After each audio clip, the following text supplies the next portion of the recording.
You are listening to the Central Indiana Sports Report, episode 158.23, our Hamilton Heights boys basketball weekend preview, co hosted by Tipton Tribune and Elwood Call Leader sports editor Michelle Garmon. And our guest is Hamilton Heights head coach Chad Bellenger. You're listening to the Central Indiana Sports Report with your host, Greg Mengelt. Welcome, basketball fans, to our Hamilton Heights Huskies boys basketball weekend preview, which is really just a preview of Hamilton Heights against Maconaquah on Saturday. The Huskies have had the week off since their 63-59 win at Lapel on Friday night. The Hamilton Heights' fourth straight win, which makes them 8-5 on the season. On Saturday, they go to Maconaquah for their fourth true road game in a row and their seventh game in a row away from home. Maconaquah enters the game at 9-2 on the season. Their last two games, a 3-point win at home over Kokomo and a double overtime win at Western on Friday night.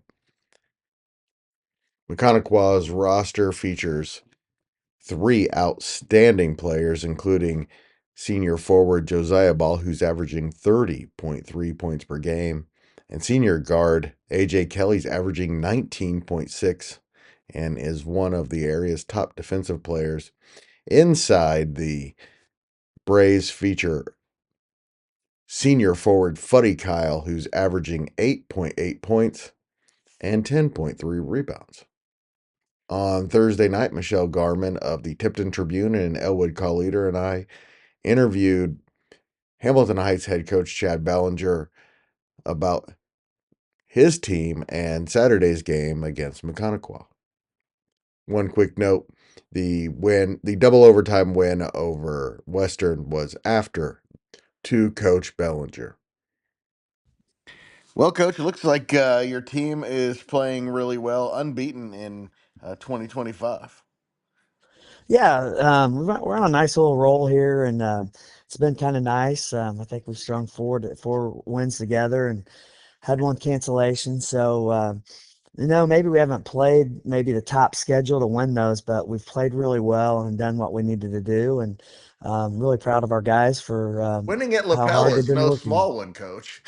No, that's good. That's a very good win. I mean, they're really good. They're solid. They had everybody back from last year, and we had a bad taste in our mouth last year. The Judge boys really went off on us. One had 26 and one had 18. This year we held 1-5 through three quarters and ended up with 12. So that really was a great win for us. We played really well, and like I said, defensively, we've been playing really well. Well, your defense is going to get a challenge with the ball kid and Maconaquah. Yeah, that's going to be a big test. We get all week to prepare for them. We don't play Friday, and I keep telling our kids we've watched film all week and we've had a great week of practice, but you can't replicate that style, no matter how hard we try, and show them film. You're just not ready for that wave when it hits. And I showed them the Oak Hill game, and Oak Hill was down like 15-2, and then ended up winning. So they just come at you in spurts. I still think there's ways you can score. You're never out of it because of the way they play at times, but it's going to be a challenge, man. I really like Josiah Ball. He can score, he can rebound it. It's going to be a challenge, but it's a good one. You get to go up there, and like I said, we try to test ourselves to get ready for March and see what happens, and it's definitely going to be a big one. Well, yeah, and in Maconaquah, because I remember the last time I went up there when Tipton played him. I mean, Maconaquah opened up that game because for first half they couldn't miss from three. I think they missed.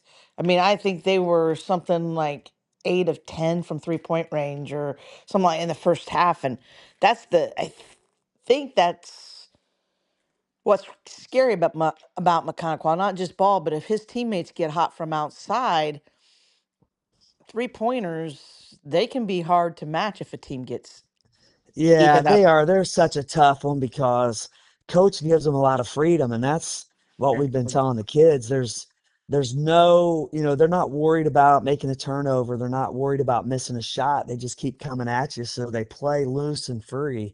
I think one stat that stood out that I showed our kids. Now we're talking about a 9-game stretch. We've got 9 films. We've got stats on 9 games. There's only one kid on that roster that has more assists than they have turnovers. That Wow. tells you something right there. And that kid didn't even play in all their games. So it's a bench kid that comes off. So they play free, they play loose. They're not worried about mistakes. They just play and come at you and keep coming at you and keep coming at you. And they're not worried about, if you make a run, we're going to make a run back at you. And that's a credit to Coach Burris. They play loose. And at home, they're especially tough. I mean, their 2 losses are on the road. Oak Hill beat them at the buzzer. It was tied, hit a layup with like 2 seconds, and the Taylor game went to the wire. So it's going to be a Yeah. challenge. It's going to be really tough. And Fuddy Kyle isn't just one of the coolest names of all time. He's a really good Oh player as man, well. he gets after it too, like Yeah. relentless on the boards and old school. So got a good name and Yeah. plays hard and gets after it. He definitely has a 60s name. That is for sure. Yeah. All right. Well, thanks so much, Coach. We appreciate. Oh, wait, hold on. Michelle has another question. Chad, are you guys fully healthy now? Get everybody No, back? nope. Landon Shiver's still out. He's been out with a back injury and it's not healing. Who knows when he's back? Not even practicing. And then Drew Duncan got hurt this last weekend. Our 6'5" man in the middle tore a knee snowboarding on Saturday. So we're waiting on results. But he's not practicing. He's there's a good chance he's out for weeks, if not the whole year. So we got those 2 out. Drayden Zerna is actually playing, but he's on a left knee that's got a 25% meniscus tear, and his right one has a 50% meniscus tear. So when the season's over, he's having double knee surgery. So he's done a great job. He had 11 against Lapel. We're just trying to rest him and ice him and get him through the year. Of course, ball this weekend, and then next weekend you come to Tipton, and you get to Oh, face another really good player in Grady Carpenter.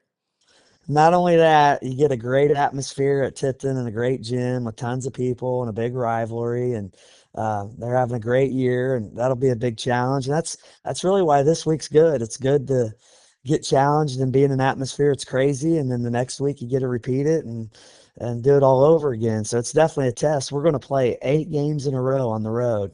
So Wow. Tipton will make our 8th game in a row on the road.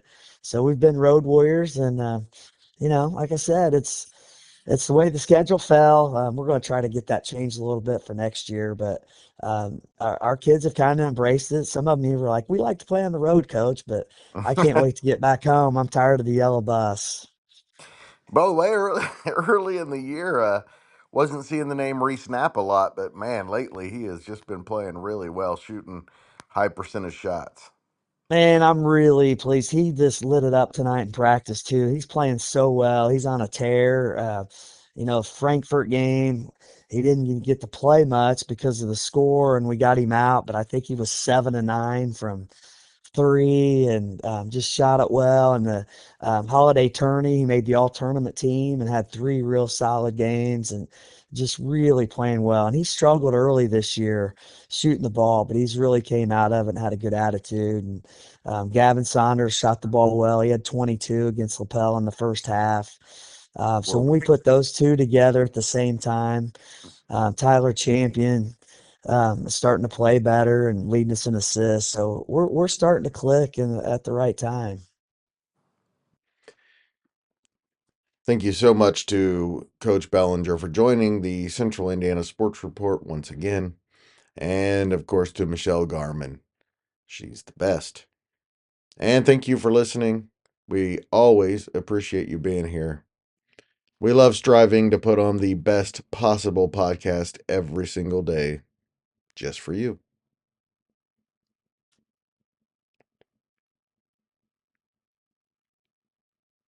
The Central Indiana Sports Report is a product of ITG Media.